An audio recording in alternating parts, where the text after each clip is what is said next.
찬송가 64장 1절을 부르시겠습니다.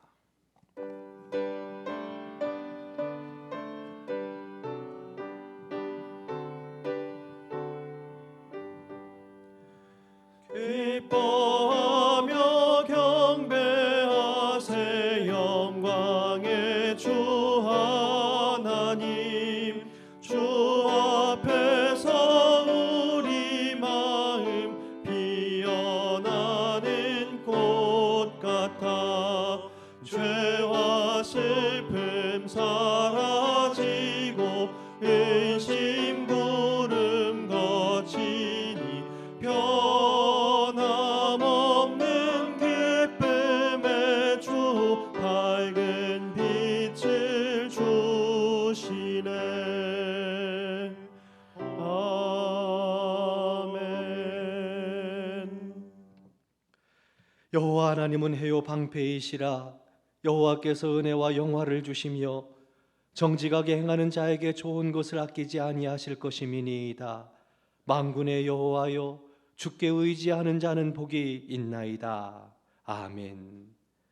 사랑의 하나님 아버지, 험한 세상을 사는 동안 답답하고 외로울 때에도 우리 주님이 함께 하심으로 평안을 주시니 감사드립니다. 세상 유혹이 우리를 흔들고 핍박이 닥쳐와도 나를 위해 고난당하신 주님을 기억하면서 하나님의 뜻을 따라 살게 하옵소서. 성령님께서 내 마음을 사로잡아 주시어 나의 뜻을 버리게 하시고 주님의 뜻을 따라 살아갈 수 있도록 힘과 용기를 주시옵소서.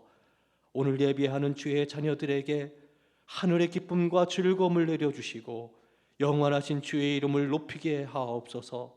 사랑의 나눔 속에 주님을 만나게 하시고 주님의 은혜로 우리 심령이 새로워지게 하여 주시옵소서. 십자가에 죽으시고 부활하심으로 우리에게 생명 주신 우리 주 예수 그리스도의 이름으로 기원하옵나이다. 아멘.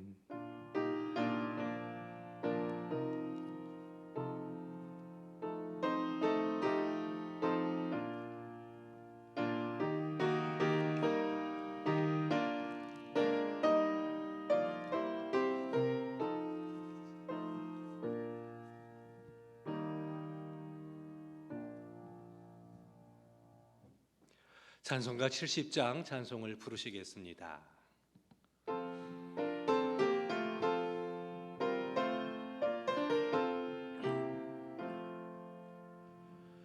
피난처 있으니 환난을 당한 자 이리 오라.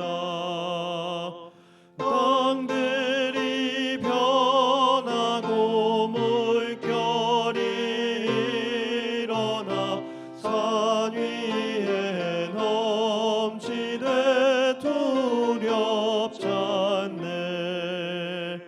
이방이 떠들고 나라들 모여서 진동하나. 우리 주 목소리 한 번만 바라면 천하의 모든 것 망하겠네. 만유주 하나님 우리를 도우니 피난처요. 세상의 난리를 그치게 하시니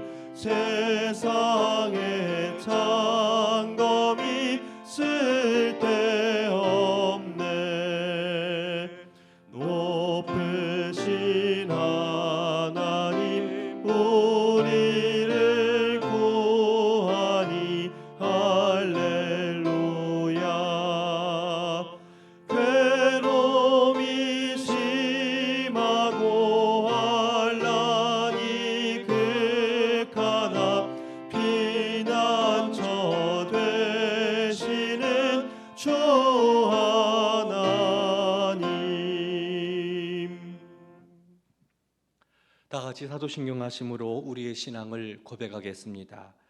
나는 전능하신 아버지 하나님 천지의 창조주를 믿습니다.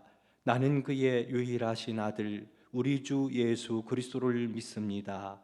그는 성령으로 잉태되어 동정녀 마리아에게서 나시고 본디오 빌라도에게 고난을 받아 십자가에 못 박혀 죽으시고 장사된 지 사흘 만에 죽은 자 가운데서 다시 살아나셨으며 하늘에 오르시어 전능하신 아버지 하나님 우편에 앉아 계시다가 거기로부터 살아있는 자와 죽은 자를 심판하러 오십니다. 나는 성령을 믿으며 거룩한 공교회와 성도의 교제와 죄를 용서받는 것과 몸의 부활과 영생을 믿습니다. 아멘. 성시 교독하시겠습니다. 83번 빌립보서 4장 함께 교독하겠습니다. 주 안에서 항상 기뻐하라. 내가 다시 말하노니 기뻐하라. 너희 관용을 모든 사람에게 알게 하라. 주께서 가까우시니라. 아무것도 염려하지 말고 다만 모든 일에 기도와 간구로 너희 구할 것을 감사함으로 하나님께 아뢰라. 그리하면 모든 지각에 뛰어난 하나님의 평강이 그리스도 예수 안에서 너희 마음과 생각을 지키시리라. 끝으로 형제들아 무엇에든지 잠되며 무엇에든지 경건하며 무엇에든지 오르며 무엇에든지 정결하며 무엇에든지 사랑받을 만하며 무엇에든지 칭찬받을 만하며 무슨 덕이 있든지 무슨 기름이 있든지 이것들을 생각하라. 너희는 내게 배우고 받고 듣고 본 바를 행하라. 그리하면 평강의 하나님이 너희와 함께 계시리라. 아멘. 찬송가 400장 찬송 부르시겠습니다. 찬송가 400장입니다.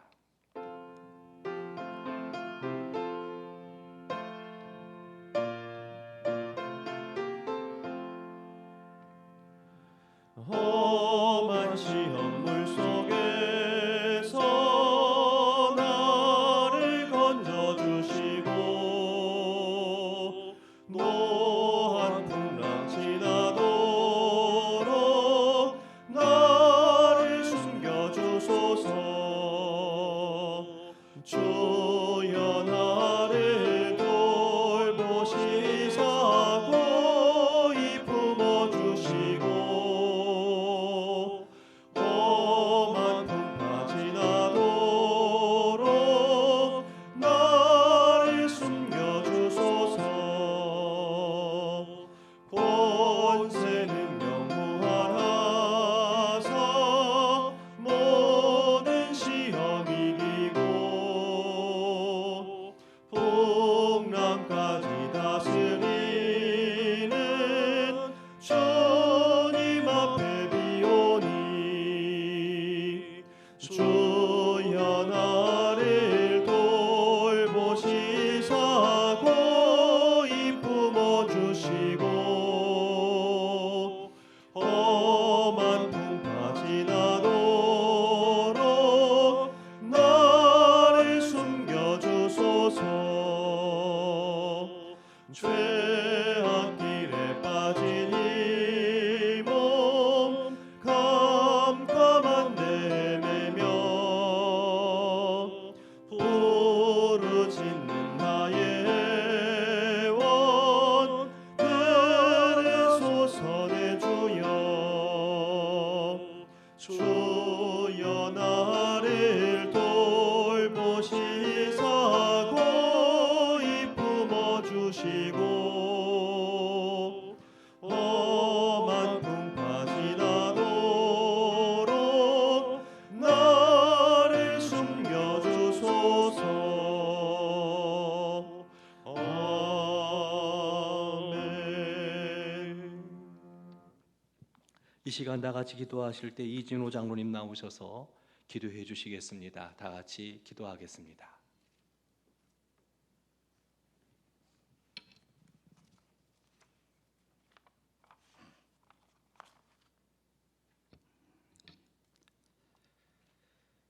인간의 생사복을 주관하시는 하나님 아버지, 산과 들에는 온갖 새 생명들이 솟아나고 활짝 핀 꽃들을 저마다 아름다움을 뽐내고 있지만 우리의 잠자고 있는 믿음은 깨어날 줄 모르고 있사오니 회복되게 하옵소서. 부활이요 생명이 되시며 우리의 소망이 되시는 하나님 아버지, 주님의 나와 예배드리지 못하고 온라인을 통하여 예배드림을 용서하여 주시옵소서. 찬양하며 경배하오니 홀로 영광 받아 주시옵소서. 죄로 말미암아 죽을 수밖에 없는 우리들을 살리시려 십자가 위에 대신 죽으신 그 큰 사랑을 다시 깨달으며 감사드립니다.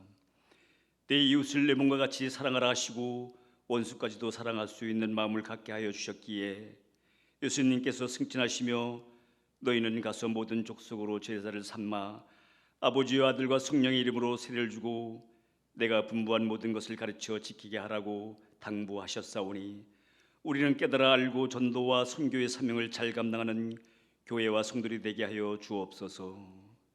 그리하여 모든 성도들이 가든지 보내든지 해외 선교와 미자립 교회를 돕는 일에 관심을 갖고 기도와 물질로 후원하며 섬기게 하옵소서. 이 모든 일을 실천하여 이루기 위해 담임 목사님을 중심으로 성도들이 하나 되게 하시며 주님의 일을 감당할 때에 사람의 생각대로 하지 않고 주님의 뜻대로 행하게 하옵소서. 지금 전 세계는 코로나19로 인하여 사망과 공포가 온 세상을 뒤덮는 가운데 있습니다. 이 현실 앞에 우리 죄를 하나님 앞에 고백하고 회개하오니 용서하시고 새랑을 베푸셔서 사랑과 공포의 늪에서 우리를 건져내셔서 부활의 새로운 세상을 허락하여 주시옵소서. 흑암의 권세를 하나님께 다스려 주시고 악한 영과 사탄 마귀 우상 숭배와 이단 사이비 종교들이 이 땅에서 코로나19와 함께 영원히 사라지며 소멸되게 하옵소서. 나는 부활이요 생명이 나를 믿는 자는 죽어도 살겠고 무릇 살아서 믿는 자는 영원히 죽지 아니하리로다 라고 말씀하신 주님께 기도하오니 이 땅의 항마음을 아시는 주님께서 교회와 성도들에게 영적인 무장을 허락하여 주시고 좌우로 치우치지 않고 오직 주님의 길로만 인도하셔서 온전히 하나님께 찬양하며 영광 돌리게 하옵소서. 21대 총선을 은혜 가운데 마치게 하셨사오니 자유민주주의와 시장 경제를 회복시켜 주시고 정의와 공의가 살아있는 나라로 세워주셔서 희망찬 미래를 위하여 열심히 일하여 하나님께 인정받고 국민들에게 신뢰를 주는 국회의원들이 다 되게 하옵소서.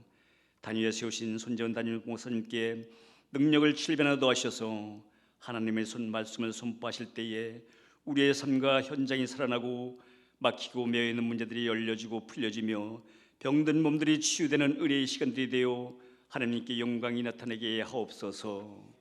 부활의 소망해 주신 우리 주 예수 그리스도의 이름으로 기도드립니다. 아멘.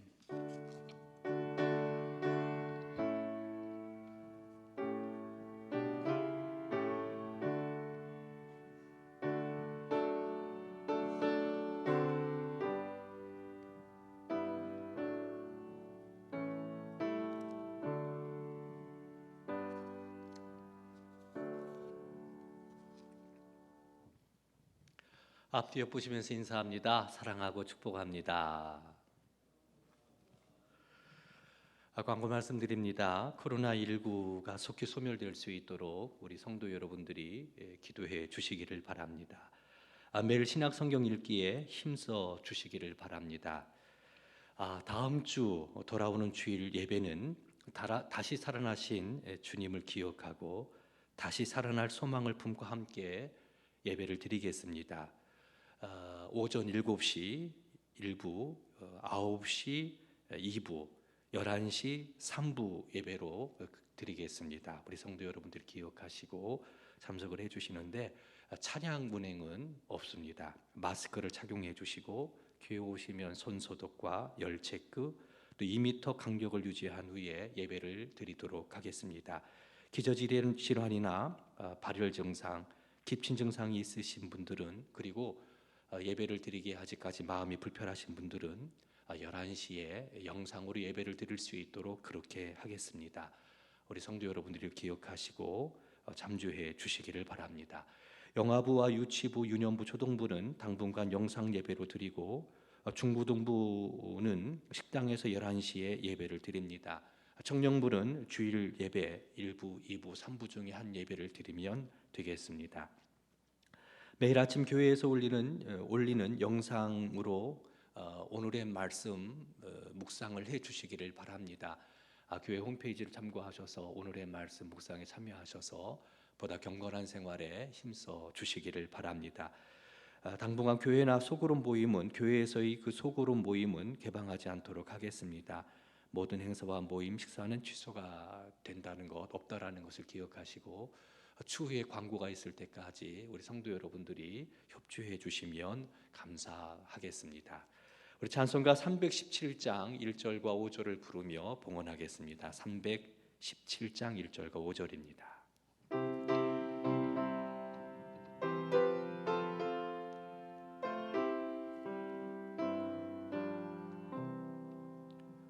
내 주 예수 주시는 해 한없건만 내 주 앞에 이 적은 것 다 드리니 주 예수여 내 정성을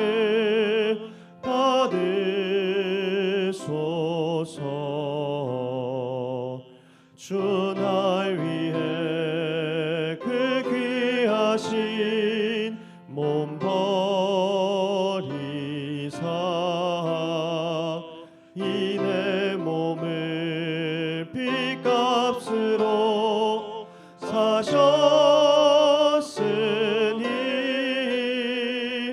내 생명도 주 예수께 바칩니다.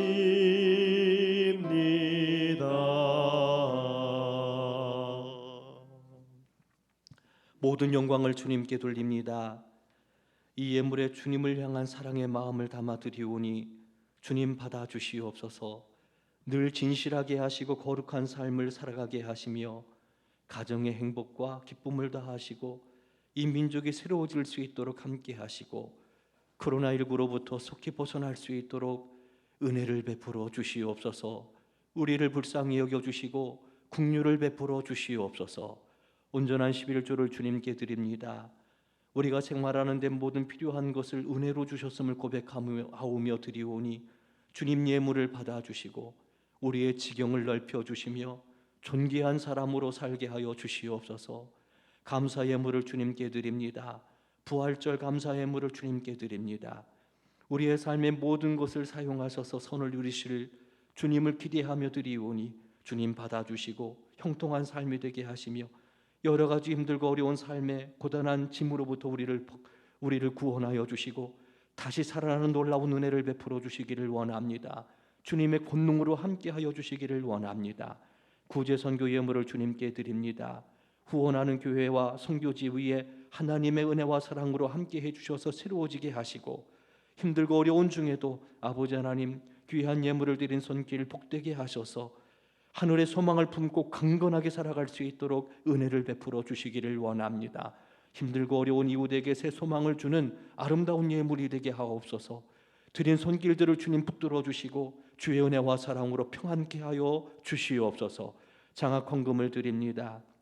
큰 인물들이 세워지게 하시고 드린 손길 복을 더하사 늘 은혜가 넘쳐나게 하시며 아름답고도 복 있는 삶이 되도록 주장하여 주시기를 원합니다. 월정 예물과 주정 예물을 드리오니 주님 받아주시고 부족함이 없게 하시며 언약하신 말씀대로 모든 좋은 것으로 풍성하게 채워 주시옵소서. 질병으로 어려움을 겪고 있는 교우들을 고쳐주시고 물질이 없어 힘들어하고 있는 교우들에게 새 은혜를 더하시며 먼 외국 땅에 있는 가족과 군에 있는 자녀, 객지에 있는 자녀들을 눈동자같이 지켜주시고 험하고 흉흉한 소식이 가득한 이 세상 속에서도 하나님의 사람들 주님께서 눈동자같이 지켜주시고 보살펴 주시옵소서. 생일을 맞아 예물을 드린 손길을 붙들어 주시기를 원합니다. 강건하게 하여 주시기를 원합니다. 주의 은혜와 사랑이 넘치게 하여 주시기를 원합니다. 부활절을 맞이하여 특별한 예물을 드린 손길이 있사오니 주님 받아주시고 부활의 놀라운 사랑과 은혜가 넘치는 우리 사랑하는 교우들의 가정이 되게 하시며 저들의 삶이 되게 하여 주시옵소서. 예물이 쓰여지는 곳마다 하나님의 크신 사랑과 은혜로 함께해 주시옵소서. 예수님의 이름으로 기도드리옵나이다. 아멘. 하나님의 말씀은 누가복음 제16장 19절 말씀부터 31절까지 봉독해 드리겠습니다. 누가복음 제16장 19절 말씀부터 31절까지입니다. 한 부자가 있어 자색옷과 고운 베옷을 입고 날마다 호화롭게 즐기더라. 그런데 나사로라 이름하는 한 거지가 헌데투성이로 그의 대문 앞에 버려진 채 그 부자의 상에서 떨어지는 것으로 배부르려 하며 심지어 개들이 와서 그 헌대를 핥더라. 이에 그 거지가 죽어 천사들에게 받들려 아브라함의 품에 들어가고 부자도 죽어 장사되매 그가 음부에서 고통 중에 눈을 들어 멀리 아브라함과 그의 품에 있는 나사로를 보고 불러 이르되 아버지 아브라함이여 나를 긍휼히 여기사 나사로를 보내어 그 손가락 끝에 물을 찍어 내 혀를 서늘하게 하소서. 내가 이 불꽃 가운데서 괴로워하나이다. 아브라함이 이르되 예 너는 살았을 때에 좋은 것을 받았고 나사로는 고난을 받았으니 이것을 기억하라. 이제 그는 여기서 위로를 받고 너는 괴로움을 받으리라. 그뿐 아니라 너희와 우리 사이에 큰 구렁텅이가 놓여 있어 여기서 너희에게 건너가고자 하되 갈 수 없고 거기서 우리에게 건너올 수도 없게 하였느니라. 이르되 그러면 아버지여 구하노니 나사로를 내 아버지 집에 보내소서. 내 형제 5이 있으니 그들에게 증언하게 하여 그들로 이 고통받는 곳에 오지 않게 하소서. 아브라함이 이르되 그들에게 모세와 선지자들이 있으니 그들에게 들을지니라. 이르되 그렇지 아니하니이다. 아버지 아브라함이여 만일 죽은 자에게서 그들에게 가는 자가 있으면 회개하리이다. 이르되 모세와 선지자들에게 듣지 아니하면 비록 죽은 자 가운데서 살아나는 자가 있을지라도 권함을 받지 아니하리라 하였다 하시니라. 아멘. 소액광이라는 말이 있습니다. 작지만 확실한 행복을 뜻하는 말인데 이것은 일본 작가 무라카미 하루키의 수필집 난겔 한스섬의 그 오후에 등장하는 말입니다. 2018년도 대한민국 행복 트렌드이기도 했습니다. 아침에 일찍 일어나서 텃밭을 가꿀 때 느끼는 행복, 내린 커피를 아내와 함께 마실 때 누리는 행복, 운동을 하고 샤워하고 나올 때에 느끼는 그런 행복, 모처럼 만에 혼자 쉼을 누릴 때 좋다. 그럴 때 우리는 소확행을 경험합니다. 또 가족들과 함께 식사를 나눌 때 순간순간 행복하다라는 느낌을 갖게 되는데 이것을 가리켜서 소확행이라고 말을 합니다. 우리 성도 여러분들이 삶을 살아가면서 이 소확행을 누린다라는 것은 참 복 있는 것이다라고 이야기할 수 있습니다. 일상생활 속에서 행복을 느낄 수 있다라면, 행복을 찾을 수 있다면, 행복을 경험한다라는 것은 큰 은혜, 하나님이 주신 은혜라고 이야기할 수 있습니다. 그것은 하나님이 주신 놀라운 축복입니다. 일상생활 속에 담겨져 있는 감추어진 보물과 같은 것이라고 말할 수 있습니다. 그 보물을 찾아냈을 때 행복하고 기쁩니다. 이것이 소확행입니다. 우리 성도 여러분들 어떻습니까? 일상생활 속에서 행복을 누리고 계십니까? 아니면 힘들고 버거운 삶이다라고 불행한 삶이다라고 생각하고 있지는 않습니까? 우리 성도 여러분들이 지금 작지만 행복을 느끼고 그 누리면서 삶을 살아가기를 저는 소망합니다. 다 그런 소확행을 누리면서 살아가는 삶이 복 있는 삶이다라고 말할 수 있습니다. 그런데 오늘 본문에서 우리 예수님께서는 부자와 거지의 이야기를 통해 또 다른 행복에 대해서 우리에게 이야기해 주고 있습니다. 이것은 소액행과는 다른 형태의 행복이다라고 이야기할 수 있습니다. 이것은 영원한 행복과 영원한 기쁨을 가져다 주는 겁니다. 소확행은요, 잠깐의 행복과 기쁨을 가져다 주지만 오늘 부자와 거지 나사로의 이야기를 통해서 주시는 이 행복은 영원한 행복, 영원한 기쁨을 가져다 주는 행복이다라고 이야기할 수 있습니다. 이 행복의 자리로 우리 성도 여러분들을 초대합니다. 먼저 나눔의 행복입니다. 우리가 가진 것을 이웃과 나눌 때 우리는 행복을 누릴 수 있습니다. 사람들은 흔히 많이 가지고 있어야만 행복하다고 생각을 합니다.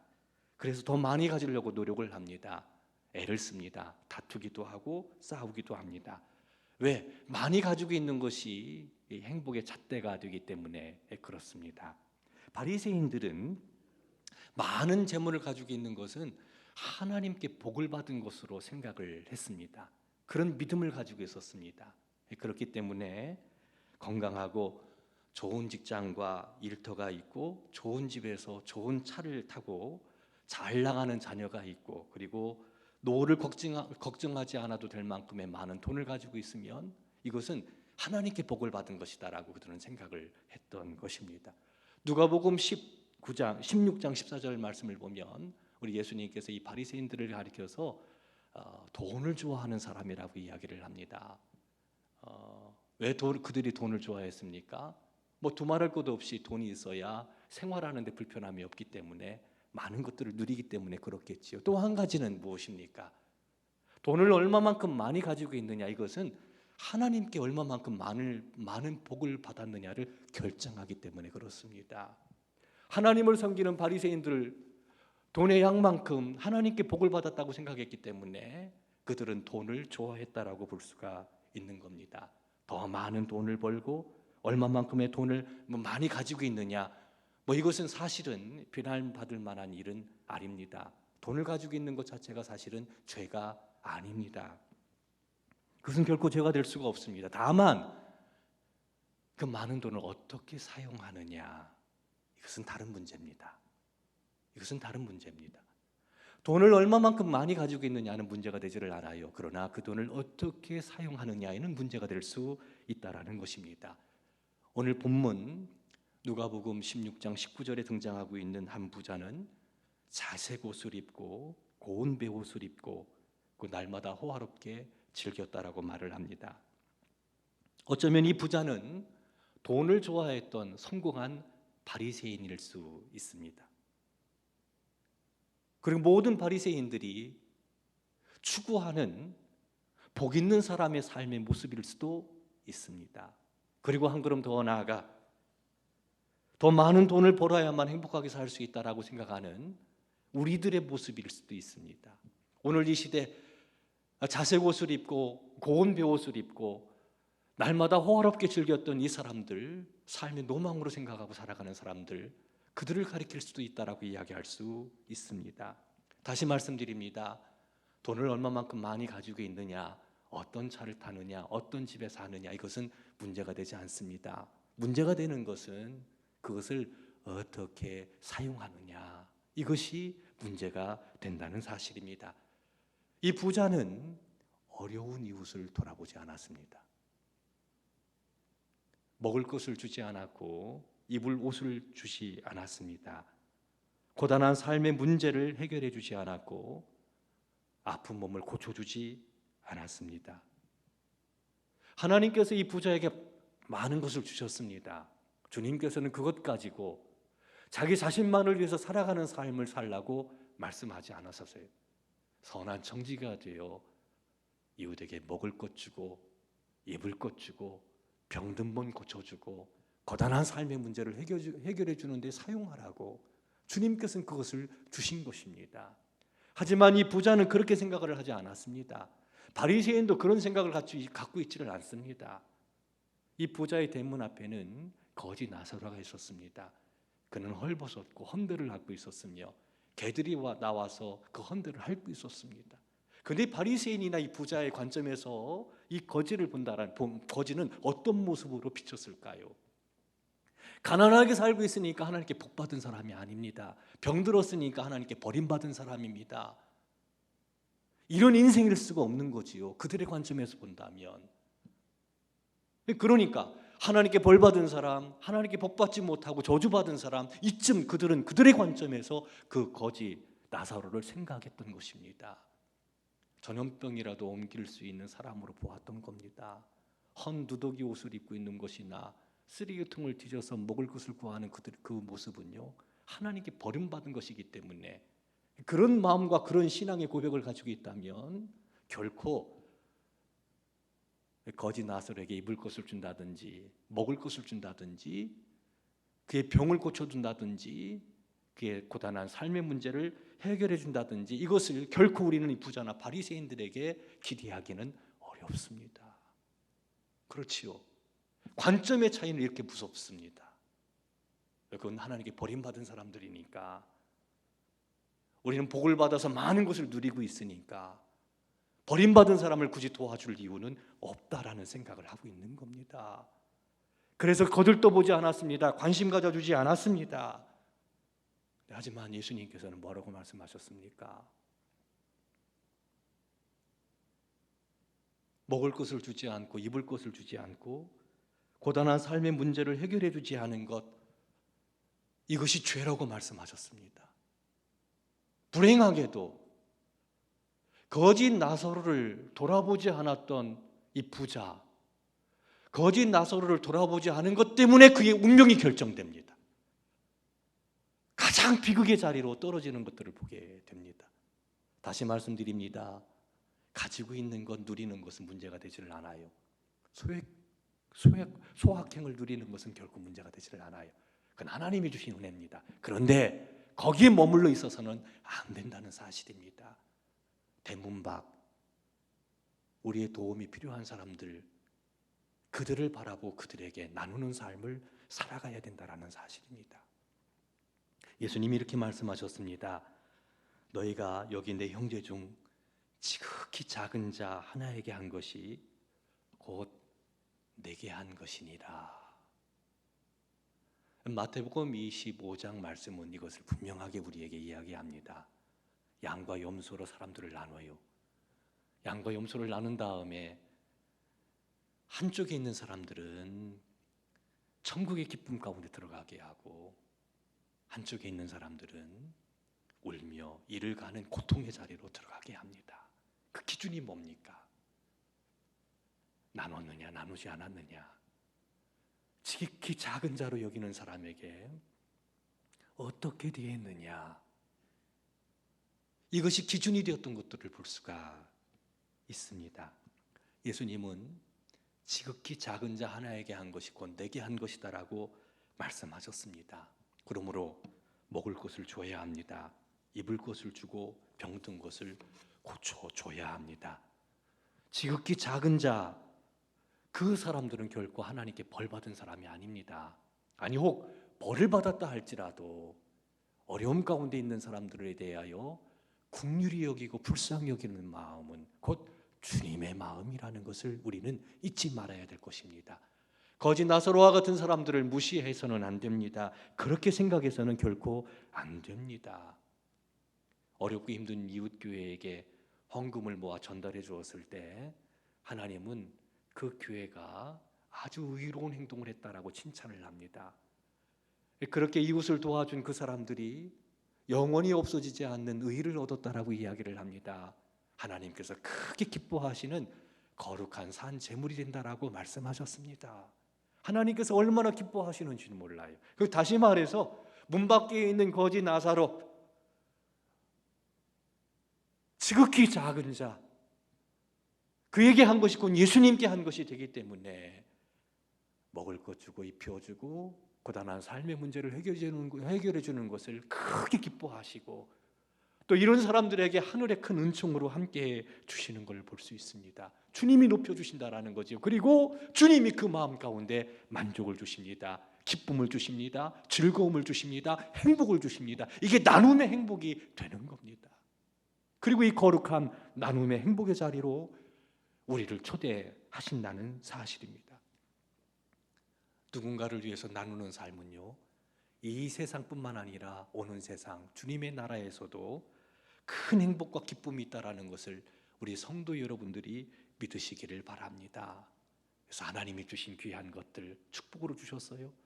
한 걸음 더 나아가서 사랑하는 성도 여러분, 지금 힘들고 어려운 시대라고 이야기를 합니다. 우리 집 대문 밖에 있는 거짓 나사로가 혹 있지는 않은지 살펴보시고 보다 구체적으로 그 사랑을 나누고 베풀어 줄 수 있는 실천하는 그리스도인이 되기를 바랍니다. 이웃을 섬겨야 된다, 나눠야 된다. 아마 오늘 예배를 드리는 성도 여러분들 이거 모르는 분들은 아무도 없을 겁니다. 근데 지금은 실천할 때입니다. 행함이 없는 믿음은 그 자체가 죽은 것입니다. 그건 아무것도 아닙니다. 죽은 것은 그 어떠한 것도 기대하기가 어렵습니다. 실천하는 신앙이 필요합니다. 주님이 우리를 위하여 십자가에 달려 죽으시는 그 실천적인 믿음의 모습대로 우리도 용기를 내서 힘을 다해서 어렵고 힘든 이웃이 없는가 살펴보고 구체적으로 나누고 베풀어 줄 수 있는, 그래서 이 세상뿐만 아니라 오는 세상에서도 하나님이 주시는 행복, 하나님이 주시는 기쁨을 누리며 살아갈 수 있는 우리 성도 여러분들이 되시기를 주님의 이름으로 축원합니다. 두 번째는 천국의 행복으로 우리를 초대한다는 사실입니다. 사람은 한 번 죽습니다. 그 후에는 하나님의 심판이 있습니다. 한 사람도 예외가 없습니다. 육은 흙으로 왔기 때문에 흙으로 돌아갑니다. 사람의 영혼은 하나님의 심판을 받습니다. 하나님의 심판에서 구원을 받아야 됩니다. 천국에 들어가야 됩니다. 이것이 진정한 사람의 행복입니다. 만약에 하나님의 심판을 받아 천국이 아닌 지옥에 들어간다면 이것은 가장 불행한 삶이다라고 이야기할 수 있습니다. 영원한 천국에 들어갈 것인가, 아니면 영원한 지옥에서 들어가 살 것인가, 우리는 우리 자신을 한번 깊이 생각해 봐야 됩니다. 돌아봐야 됩니다. 그리고 영원한 천국에 들어가기 위하여 우리는 무언가를 해야 된다는 사실입니다. 예수님은 부자와 거지의 이야기를 통해 죽음 이후의 세계를 우리에게 분명하게 보여주었습니다. 세상의 모든 것들은 유한하고 영원하지 않지요. 인간의 죽음도 결코 인간도 죽음으로부터 영원히 자유롭지 못합니다. 부자도 거지도 예외가 없습니다. 병돌고 굶주려 지내던 거지 나사로가 죽었습니다. 그리고 좋은 옷을 입고 날마다 호화롭게 즐기던 부자도 죽었습니다. 죽음은 모든 사람에게 미치는 겁니다. 그 위에는 하나님의 심판이 따르게 되는 거예요. 죽음 이후에 어떤 일이 벌어집니까? 이 세상에서 거지로 살았던 나사로, 그가 죽었을 때 천사가 나사로를 받들어 아브라함 품으로 들이셨다라고 이야기합니다. 이 받들었다라는 말과 아브라함 품으로 들어가게 하셨다라는 말을 우리가 주목해 볼 필요가 있습니다. 거지로 살았는데 하나님께 벌받은 사람이라고, 복받지 못한 사람이라고, 그래서 버림받은 사람이었는데, 근데 천사가요, 이 거지가 죽었을 때 천사가 이를 받들었어요. 받들어서 아브라함 품으로 들어가게 하십니다. 아브라함 품에 들어갔다라는 말은 성대한 식탁이 베풀어진 천국을 의미합니다. 그러니까 천국 잔치에 들어가게 하신 거예요. 이것은 마치 무엇과 대비가 됩니까? 이 세상에서 아주 큰 부자였던, 그래서 자색 옷과 고운 베옷을 입고 날마다 호화롭게 즐겼던 이 부자가 즐겼던 잔치와 거짓 나사로가 천사에게 받들려 아브라함 품에 들어갔다. 그러니까 천국에서 천국의 잔치에서 누리는 것과 같이 연상케 하는 대목인 거예요. 세상에 살았을 때는 거지로서 그렇게 힘들고 어렵고 고단한 삶을 살아갔지만 죽었을 때에는 천사가 받들어서 천국의 잔치에 들어가게 하셨다라는 것. 근데 그 천국의 잔치는 영원한 행복과 영원한 기쁨을 누리는 놀라운 축복이 바로 천국의 잔치라는 것을 우리 명심할 필요가 있다라는 사실입니다. 인생 최고의 행복이지요. 영원한 기쁨과 영원한 행복을 천국에서 누리는 겁니다. 반면에 이 부자는 어떻게 됐습니까? 죽었을 때 음부에 들어갑니다. 음부에 해당되는 헬라어 하데스는요, 하나님을 믿지 않는 사람들이 들어가는 곳, 죽음의 세계를 의미합니다. 말씀을 보면 음부에 들어가서 이 부자는 고통을 당했다라고 이야기합니다. 근데 그 고통이 어떤 고통입니까? 오늘 누가복음 제가 읽어드리는 말씀을 보면 불꽃 가운데서 괴로워하는 고통입니다. 불꽃 가운데서 고통을 당하고 있는 거예요. 괴로움을 당하는 겁니다. 그러니까 부자가 음부에 들어가서 불꽃 가운데서 고통을 당하고 있는 거예요. 괴로움을 당하는 거예요. 그 고통이 얼마나 힘들고 어려웠겠습니까? 상상할 수 없는 고통이지요. 왜? 불꽃 가운데 있으니까요. 그런데 죽진 않습니다. 죽진 않습니다.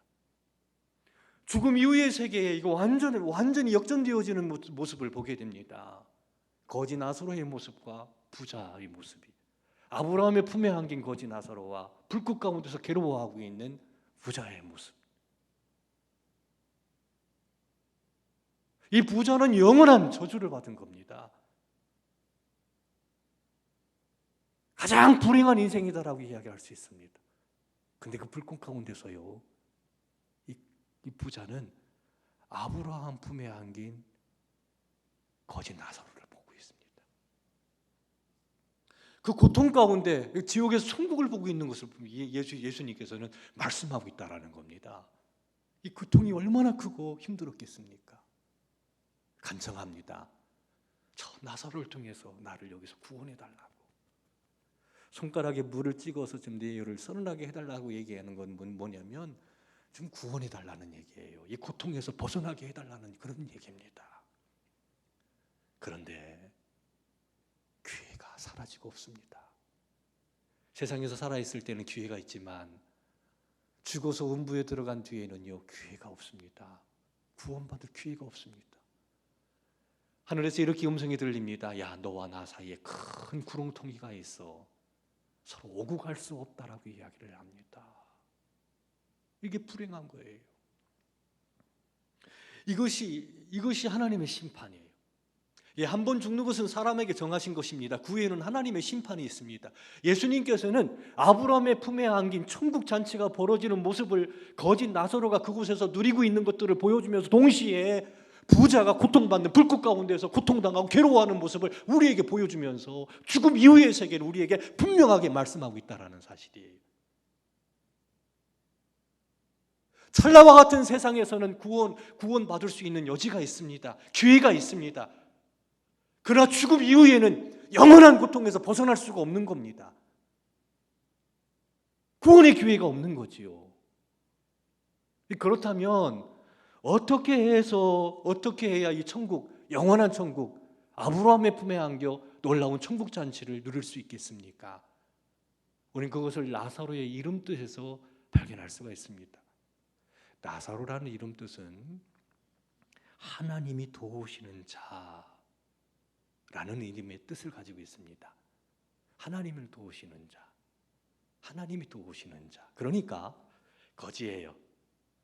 바리새인들이 생각했던 것처럼 거지니까 하나님께 버림받은 사람이다, 복받지 못한 사람이다, 이게 아닌 거예요. 거지였지만 하나님이 도우시는 자였어요. 하나님이 함께 하시는 자였어요. 굶주렸지만, 헐벗었지만, 병들었지만, 아니요, 하나님은 나사로를 기억하고 계셨고 이 거짓 나사로와 함께 하셨고 하나님께서는 거짓 나사로 그를 알고 계셨다라는 사실입니다.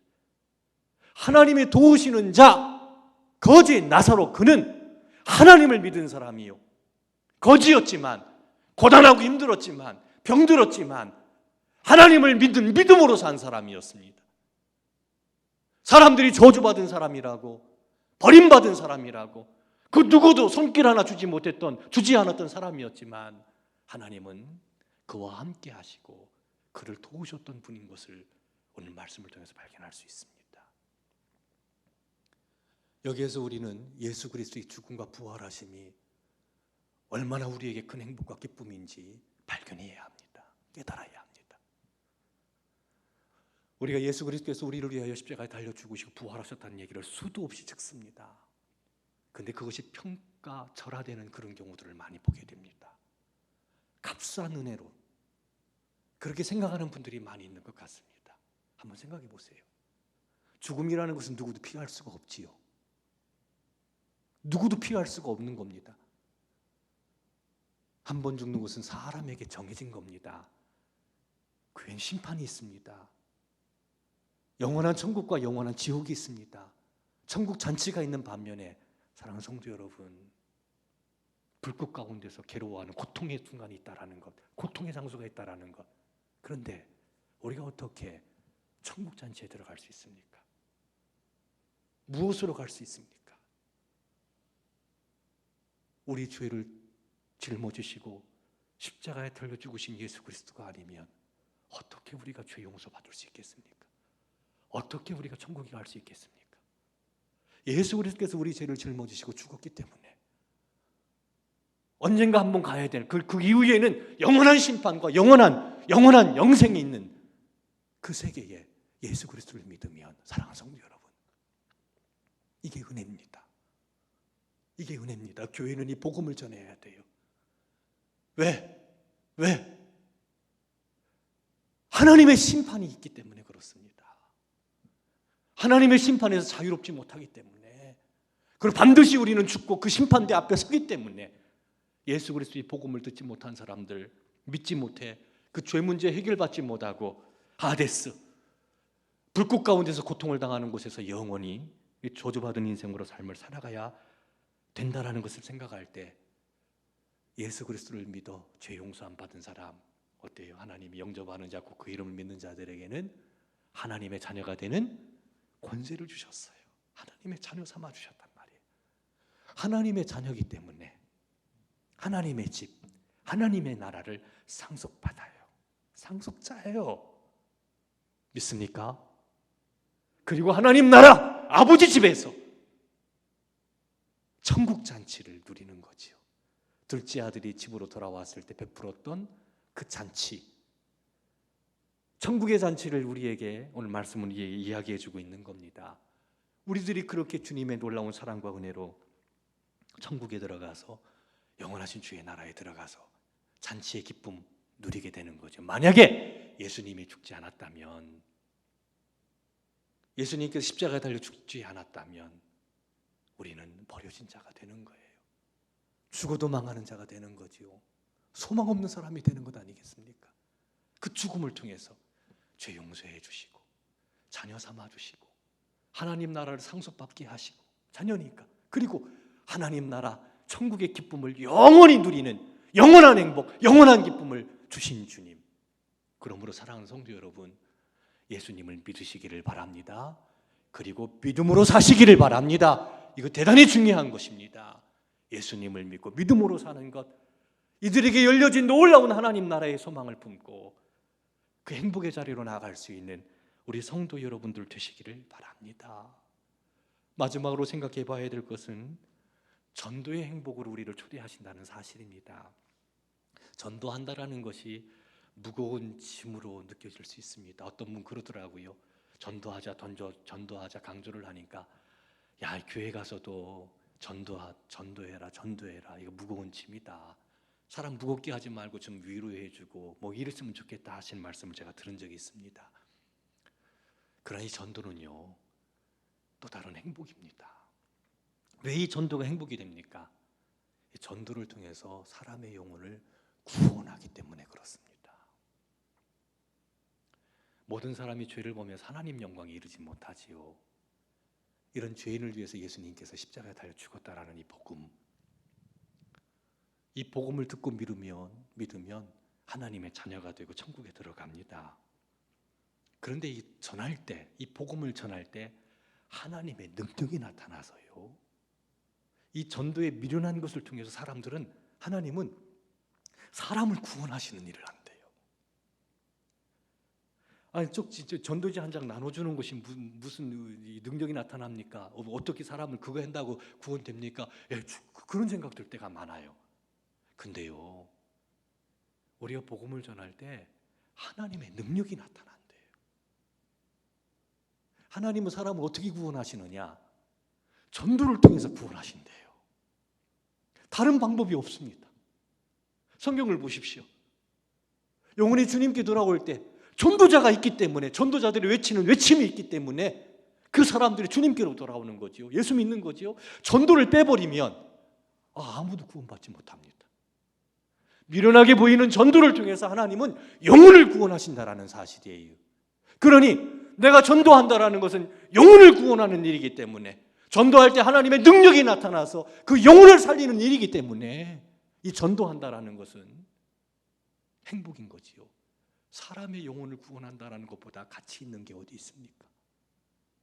한번 생각해 보십시오. 사람에게 등급을 만약에 매긴다면 사람의 영혼을 구원하는 그와 같은 일을 하는 사람이 최고일 겁니다. 얼마의 돈을 벌고 병을 고쳐, 그것도 어려운 사람 도와주고, 그것도 귀한 거지만 사람의 영혼을 사망에서 생명으로 옮겨놓는다라는 것, 마귀의 손아귀에서 하나님 품으로 돌아오게 한다라는 것, 지옥에서 천국으로 들어가게 한다라는 것, 사람의 영혼을 그렇게 한다라는 것, 이건 최고의 삶이 아니겠습니까? 가장 가치 있는 일이 아니겠습니까? 그렇지 않습니까?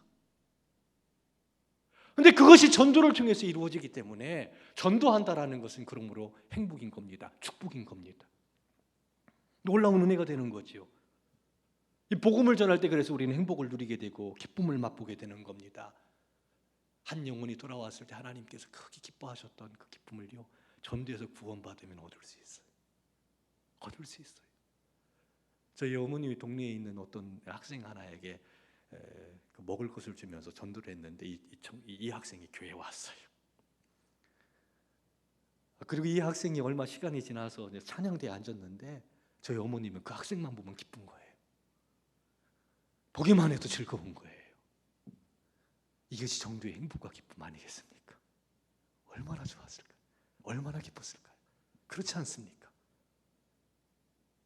이 전도의 행복의 자리로 나아가는 삶이 되어야 됩니다. 자, 한번 봅시다. 음부의 불꽃 가운데서 괴로워했던 부자, 그에게 유일한 간절한 소망 하나가 있었습니다. 그건 거기서 구원받는 건데 그건 있을 수가 없는 일이에요. 그리고 또 한 가지 간절한 소망이 있었는데 그게 뭐냐면 아직 세상에 살고 있는 5 형제에 대한 부담감이었어요. 이렇게 요청합니다. 저 나사로를 세상에 보내서 세상 속에서 나처럼 살았던 5 형제들 저들에게 이 고통받는 곳에 오지 않게 하소서. 이렇게 얘기합니다. 여러분, 음부의 고통에 음부의 불꽃 가운데서 괴로워하고 있는 이 부자의 심정, 마음이 어떠했습니까? 자기는 망한 거예요. 실패했어요. 끝났어요. 교회가 사라져 버렸어요. 그런데 아직 세상에 남아있는 5 형제들은 교회가 남아있습니다. 그러니까 나는 망했지만, 나는 이 저주받은 곳에서, 지옥에서 영원히 고통당하는 그런 인생이지만, 살아있는 우리 5 형제들은 제발 이곳에 오지 않도록 나사로를 살려서 좀 보내달라고, 전하게 해달라고 이야기를 합니다. 이 부자는요, 아브라함을 아버지라고 표현하고 있는 걸 볼 수 있습니다. 그 형제들도 그와 같았을 거예요. 그러니까 미루어 짐작컨대 이런 겁니다. 이 형제들이 죽음 이후의 세계가 없다라고 생각하지 않은 사람들은 아니었어요. 죽음 이후의 세계가 있다라고 그들은 생각을 했습니다. 하지만 죄송한 얘기지만 소확행, 그 행복에만 머물러 있던 사람들이었습니다. 하나님이 주신 것 가지고 누리면서 죽음 이후의 세계를 준비하지 못했어요. 예수님 준비하라고 말씀하셨습니다. 깨어 준비하라고 말씀하셨습니다. 뭐에 대해서요? 주님 오실 때를, 죽음 이후의 세계를 준비하고 있으라고 말씀하셨어요. 그러니까 이 부자의 5 형제들은 이 부자처럼 세상에 살 때 하나님께서 주신 복을 누리고는 있지만, 행복하게 삶을 살고 날마다 연락을 즐기고 있었지만 죽음을 준비하지 못했던 겁니다. 죽음을 준비하지 못했던 거예요. 죽음 이후의 세계를 준비하지 못했던 거예요. 깨어있지 못했던 겁니다. 그래서 이 부자는 말입니다, 그 거지 나사로를 살려서 좀 보내달라고, 그 최고의 삶이 아니라고, 죽음이 다가오고 있다고,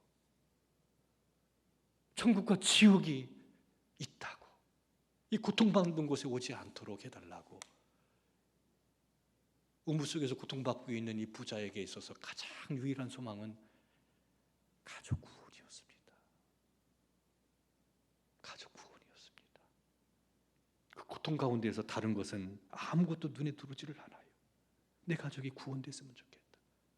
이 고통받는 곳에 오지 않았으면 좋겠다. 이 고통받는 곳에 오지 않았으면 좋겠다.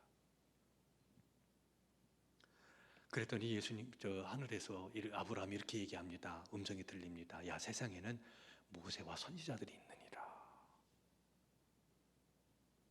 나사로를 보낼 필요가 없다. 모세와 선지자의 얘기를 듣고 믿으면 되는 거다. 그러니까 하나님의 사람들이 말씀을 전할 때 그 말씀을 믿으면 구원받는 것이지, 그 말씀을 전할 때 그 말씀을 듣고 믿지 않는다면 죽었던 나사로가 살아나서 얘기한들, 증언한들 믿지 않는다라고 얘기하십니다. 나중에 어떤 일이 벌어집니까? 예수님께서 십자가에 달려 죽으시고 부활하셨잖아요. 부활하신 다음에 제자들에게 나타나셨어요. 사람들에게 나타나셨어요. 그런데요, 바리새인들은 예수님을 믿지 않았습니다. 죽었다가 다시 살아나신 예수님, 그분의 소식, 그분의 제자들의 증언을 듣지를 않았습니다. 그러니까 모세와 선지자들의 얘기를 듣고도 믿지를 않으면 기회가 없는 거예요. 기회가 없는 거예요. 사랑하는 성도 여러분, 저는 지금 이 말씀을 듣고 있는 성도 여러분들에게 증언합니다. 죽음 이후의 세계가 다가오고 있습니다. 죽음 이후의 세계가 다가오고 있습니다. 천국 잔치와 또 지옥의 고통이 있습니다.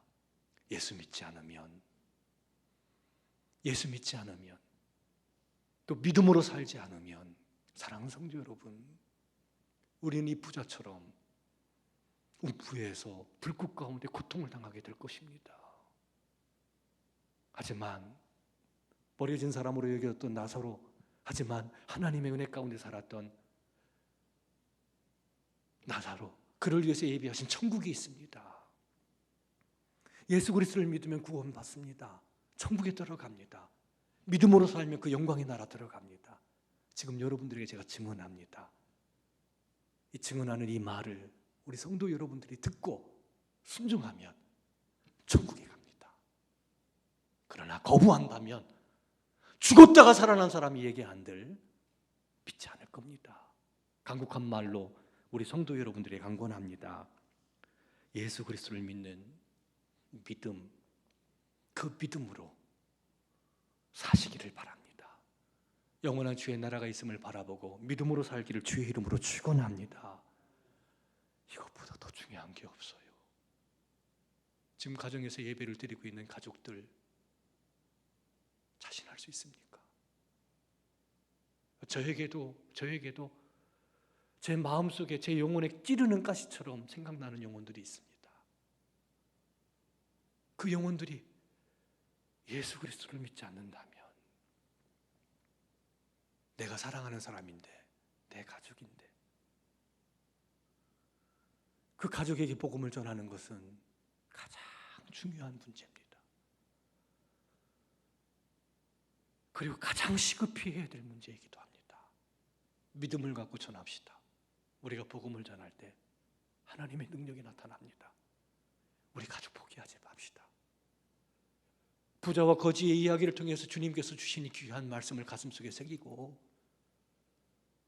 전도합시다. 그것은 행복입니다.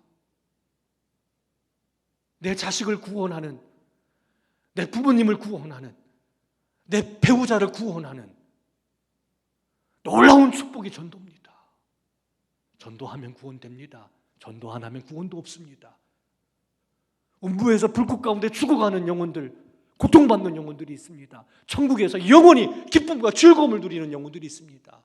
그 기준은 예수 그리스도를 믿느냐 믿지 않느냐예요. 그 소식을 전하느냐 전하지 않느냐, 이것이 우리 가족의 운명을 결정짓는다라고 생각하기 때문에 이 복음을 전한다라는 것은 놀라운 축복과 은혜가 아닐 수가 없는 겁니다. 사랑하는 성도 여러분, 하나님께서 우리에게 주신 것 가지고 지금 나누고 있습니까? 소확행을 누리면서 헐벗고 어렵고 병들고 고단한 삶에 대해서 살아가고 있는 사람들에 대해서 무관심한 마음 갖고 살고 있습니까? 지극히 작은 자 하나에게 한 것이 또 예수님께 한 것이다라고 말씀하셨고, 그 나눔이 그 사람의 운명을 결정지었던 것을 우리는 말씀을 통해서 깨닫기를 바랍니다. 나눔, 이것은 축복입니다. 영원한 의가 됩니다. 나눈다고 없는 게 아닙니다. 나누는 이에게 더 나눌 수 있도록 더 많은 것을 주시는 것이 하나님의 방법입니다. 하나님의 섭리입니다. 나눔을 통해 나눔의 행복과 기쁨을 맛보는 성도 여러분들이 되기를 바랍니다. 예수 그리스도를 믿고 구원받으셨습니까? 영원한 영광의 나라가 다가오겠습니다. 영원한 천국의 기쁨을 주님께서 오늘 말씀을 통해서 우리에게 보여주셨습니다.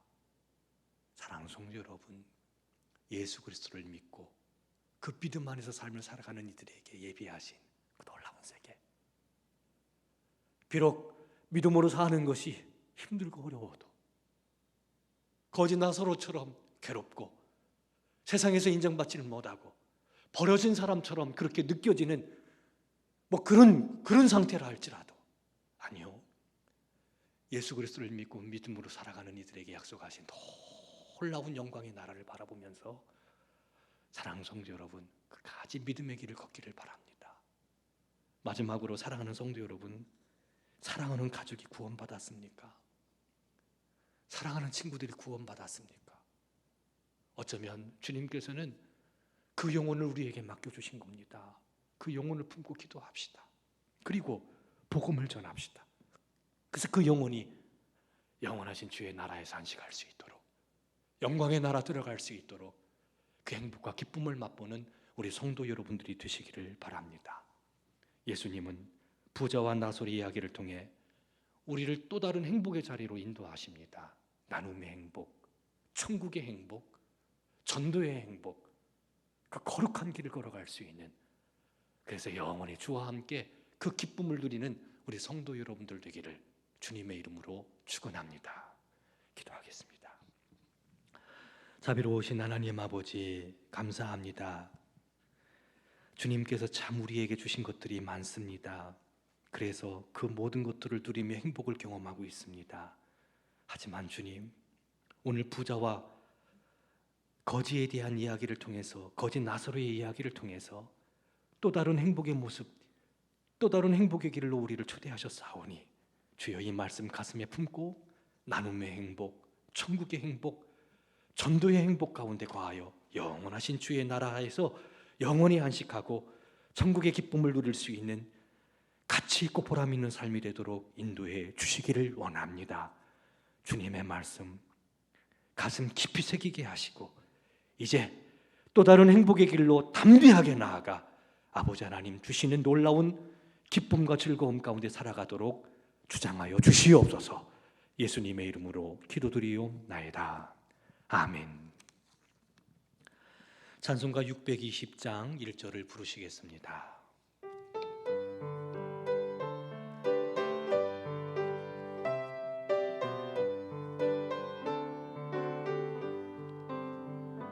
여기에 모인 우리 주의 은총 받은 자여라. 주께서 이 자리에 함께 계심에 하노라. 언제나 주님만을 찬양하며 따라가리니 시험을 당할 때도 함께 계심을 믿노라. 이 믿음 더욱 굳세라. 주가 지켜주신다. 어두운 밤에도 주의 밝은 빛 인도하여 주신다. 우리 주 예수 그리스도의 은혜와 하나님 아버지의 변함없는 사랑하심과 성령님의 내주인도 교통하심이 더 좋은 행복을 위해 살고자 다짐하는 온 교우 머리 위에 영원히 함께 하시기를 간절히 축원하옵나이다. 아멘.